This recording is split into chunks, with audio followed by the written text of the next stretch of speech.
Bonjour à tous, dans cette vidéo nous allons faire 3 exercices autour de la notion de fonction continue.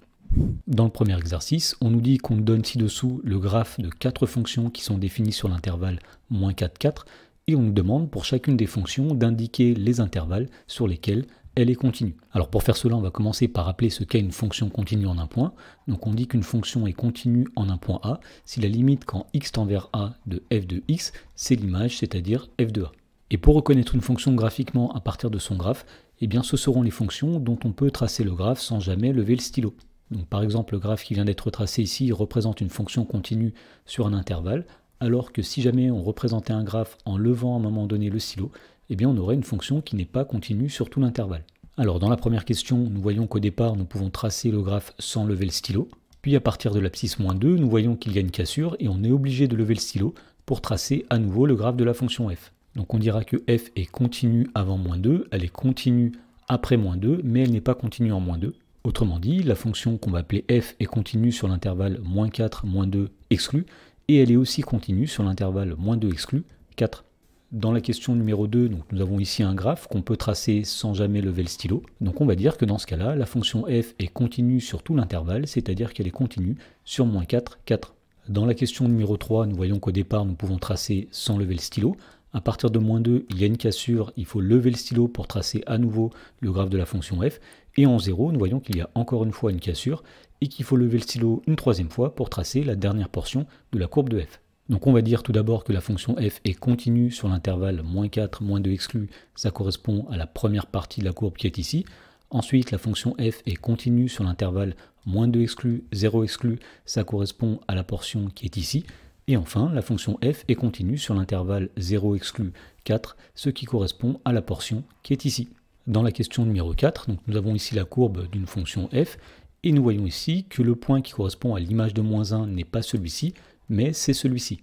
Donc on en déduit tout d'abord que la fonction f est continue sur l'intervalle -4, -1 exclu, c'est la portion de la courbe qui est ici, qu'on peut tracer sans lever le stylo. Et ensuite, pour tracer la deuxième portion de la courbe, il faut à un moment donné lever le stylo, tracer le point qui est ici, puis ensuite tracer la deuxième portion de la courbe de f. Ce qui veut dire que la fonction f est continue ensuite sur l'intervalle -1 exclu, 4. Dans l'exercice suivant, on nous dit soit f, la fonction définie sur grand R par f de x qui est égal à 1 moins 2x si le nombre x est supérieur ou égal à 2, et f de x est égal à exponentielle de x moins 2 moins 4 si le nombre x est strictement inférieur à 2. Dans la première question, on demande d'expliquer pourquoi la fonction f est continue sur l'intervalle moins l'infini 2 exclu et sur l'intervalle 2 exclu plus l'infini. Alors pour faire cela, on va utiliser la propriété qui dit que les fonctions usuelles sont continues sur les intervalles où elles sont définies. Alors par fonction usuelle, on entend les polynômes, la fonction exponentielle, la fonction logarithme, etc. Alors tout d'abord, on remarque que la fonction f est un polynôme sur l'intervalle 2 plus l'infini. Plus précisément, f est une fonction affine sur l'intervalle 2 plus l'infini.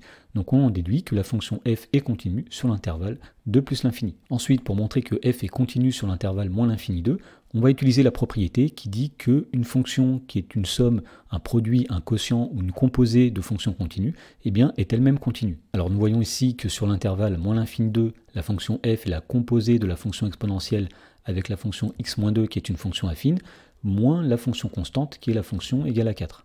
Alors la fonction exponentielle, la fonction qui a x associe x-2, et la fonction constante qui est égale à 4, ce sont des fonctions usuelles, donc elles sont toutes continues sur l'intervalle moins l'infini 2. Et donc puisque la fonction f est la différence et la composée de fonctions qui sont continues sur l'intervalle moins l'infini 2, on en déduit que la fonction f est elle-même continue sur l'intervalle moins l'infini 2. Dans la question numéro 2, on nous demande d'étudier la continuité de la fonction f en 2.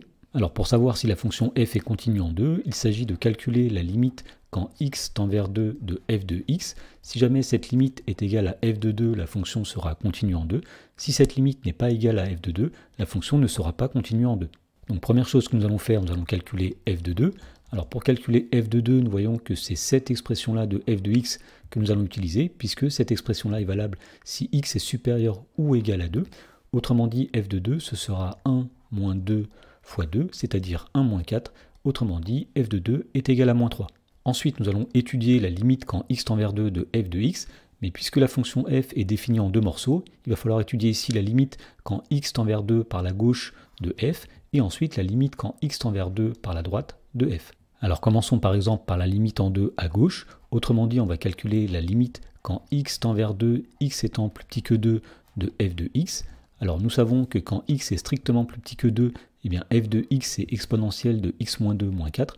Autrement dit, ce qu'on cherche à calculer ici, c'est la limite quand x tend vers 2, x étant strictement plus petit que 2, de exponentielle de x moins 2 moins 4. Alors, étant donné que la fonction qui a x associe x moins 2 est-elle continue sur grand R, eh bien quand x tend vers 2 par la gauche ou par la droite, peu importe, eh bien la limite de x moins 2, ce sera 2 moins 2, autrement dit, ce sera 0. Ensuite, par composé des limites, eh bien la limite de exponentielle de x moins 2, ce sera exponentielle de la limite de x moins 2 en 0, c'est-à-dire exponentielle de 0. Et ensuite, il y a moins 4. Alors, exponentielle de 0, c'est 1. 1 moins 4, ça va donner moins 3. Et donc, il nous reste maintenant à étudier la limite quand x tend vers 2 par la droite de f de x. Autrement dit, on cherche à calculer la limite quand x tend vers 2, x étant strictement plus grand que 2, de f de x. Mais nous savons, d'après l'expression de f de x, que quand x est plus grand que 2, f de x, c'est 1 moins 2x. Autrement dit, ce qu'on veut calculer ici, c'est la limite quand x tend vers 2, x étant plus grand que 2, de 1 moins 2x. Alors la fonction qui a x associe 1 moins 2x, c'est une fonction qui est affine, donc elle est continue sur grand R. Donc quand x tend vers 2, la limite de 1 moins 2x, ce sera tout simplement 1 moins 2 fois 2, c'est-à-dire 1 moins 4, autrement dit, c'est moins 3. Et donc on constate ici deux choses. Tout d'abord que f de 2 est égal à la limite quand x tend vers 2 par la gauche, c'est-à-dire la limite quand x tend vers 2, x étant plus petit que 2 de f de x, et c'est aussi égal à la limite à droite quand x tend vers 2, c'est-à-dire la limite quand x tend vers 2, x étant plus grand que 2 de f de x. Et donc finalement, on constate que la limite quand x tend vers 2, que ce soit par la gauche ou par la droite, eh bien c'est f de 2. Autrement dit, la fonction f est continue en 2. Dans la question numéro 3, on nous demande de conclure pour la continuité de f sur grand R. Alors dans la première question, nous avions dit que f est continue sur l'intervalle moins l'infini 2 exclu et sur l'intervalle 2 plus l'infini. Dans la question 2, nous avons montré que f est continue en 2. Donc on en déduit que la fonction f est continue sur grand R tout entier. Et effectivement, lorsqu'on trace la représentation graphique de la fonction f, eh bien nous voyons que nous pouvons tracer le graphe de f sans jamais lever le stylo, c'est-à-dire que f est continue sur grand R. Dans le dernier exercice, on nous dit soit m un nombre réel, et f la fonction qui est définie sur grand R par f de x qui est égale à x carré plus m si x est strictement inférieur à 1, et f de x est égal à 2x plus 1 si x est supérieur ou égal à 1. Et on nous demande pour quelle valeur de m la fonction est-elle continue sur grand R. Alors pour bien comprendre cette fonction f, nous allons commencer par la représenter. Voilà, donc nous avons ici la représentation graphique de la fonction m pour le paramètre ici m qui vaut 0. À gauche, nous avons la branche qui correspond à l'expression x carré plus m, et à droite, nous avons la branche qui correspond à l'expression 2x plus 1. Alors nous voyons que pour m égale 0, la fonction n'est pas continue, puisqu'ici on ne peut pas tracer la représentation graphique sans jamais lever le stylo.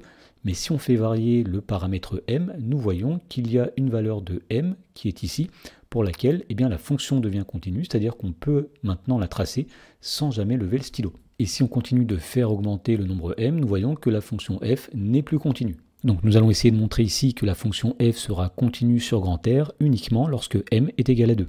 Alors déjà, il y a une première chose qu'on peut noter, c'est que la fonction f est un polynôme sur l'intervalle moins l'infini, 1 exclu, et aussi sur l'intervalle 1 plus l'infini. Alors on sait que les fonctions polynômes sont des fonctions qui sont continues sur les intervalles où elles sont définies. Donc on va dire que puisque la fonction f est un polynôme sur l'intervalle moins l'infini, 1 exclu, eh bien la fonction f est continue sur l'intervalle moins l'infini, 1 exclu. De même, on sait que la fonction f est un polynôme sur l'intervalle 1 exclu plus l'infini, donc on en déduit que la fonction f est continue sur l'intervalle 1 exclu plus l'infini. Voilà, et donc de tout ça, on en déduit que la fonction f sera continue sur grand R si la limite quand x tend vers 1 de la fonction f, donc la limite quand x tend vers 1 de f de x, est égale à l'image en 1, c'est-à-dire f de 1. Et donc on va commencer par calculer f de 1, c'est-à-dire l'image de 1 par la fonction f. Et donc puisque lorsque x est supérieur ou égal à 1, f de x est égal à 2x plus 1, et bien c'est cette expression-là que nous allons utiliser pour calculer f de 1. Autrement dit, f de 1, c'est 2 fois 1 plus 1, c'est-à-dire 3. Ensuite, nous allons calculer la limite quand x tend vers 1 de f de x. Et puisque la fonction est définie par deux expressions différentes, eh bien nous allons calculer la limite à gauche de 1 et la limite à droite de 1. Alors commençons par calculer la limite en 1 à gauche, autrement dit, c'est la limite quand x tend vers 1, x étant plus petit que 1 de f de x. Alors nous voyons dans la définition de la fonction f que l'expression qui va définir f de x quand x est strictement plus petit que 1, c'est x carré plus m. Autrement dit, ce qu'on va calculer ici, c'est la limite quand x tend vers 1, x étant plus petit que 1, de x carré plus m. Alors la fonction carré est une fonction qui est continue sur grand R. Donc lorsqu'on va faire la limite quand x tend vers 1, que ce soit à gauche ou à droite, eh bien x carré va tendre vers 1 au carré, c'est-à-dire 1. Donc l'expression qui est ici va tendre vers 1 au carré plus m, c'est-à-dire tout simplement m plus 1. Ensuite, nous allons calculer la limite en 1 à droite, autrement dit la limite quand x tend vers 1, x étant plus grand que 1 de f de x. Mais nous savons que quand x est plus grand que 1, l'expression qui définit f de x, c'est 2x plus 1. Donc on veut calculer ici la limite quand x tend vers 1, x étant plus grand que 1, de 2x plus 1. Alors la fonction 2x plus 1, c'est une fonction qui est affine, c'est une fonction qui est donc continue sur grand R. Donc pour calculer sa limite quand x tend vers 1, que ce soit à droite ou à gauche, il suffit tout simplement de remplacer x par 1. Autrement dit, ici nous aurons 2 fois 1 plus 1, c'est-à-dire 3. Et donc on en déduit que la fonction f sera continue en 1 si et seulement si la limite quand x tend vers 1 par la gauche de f de x est égale à la limite quand x tend vers 1 par la droite de f de x, qui est égale à l'image de 1 par la fonction f, c'est-à-dire f de 1.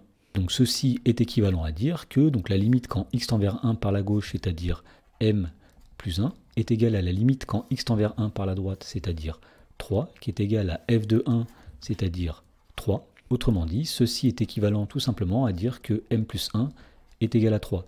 Et donc en faisant passer le plus 1 de l'autre côté, ceci est équivalent à dire que m est égal à 2. Voilà, donc puisque nous avions dit que la fonction f était continue sur moins l'infini 1 exclu et sur 1 exclu plus l'infini, eh bien elle sera continue sur grand R si et seulement si elle est continue en 1. Donc la fonction f sera continue sur grand R si et seulement si m est égal à 2.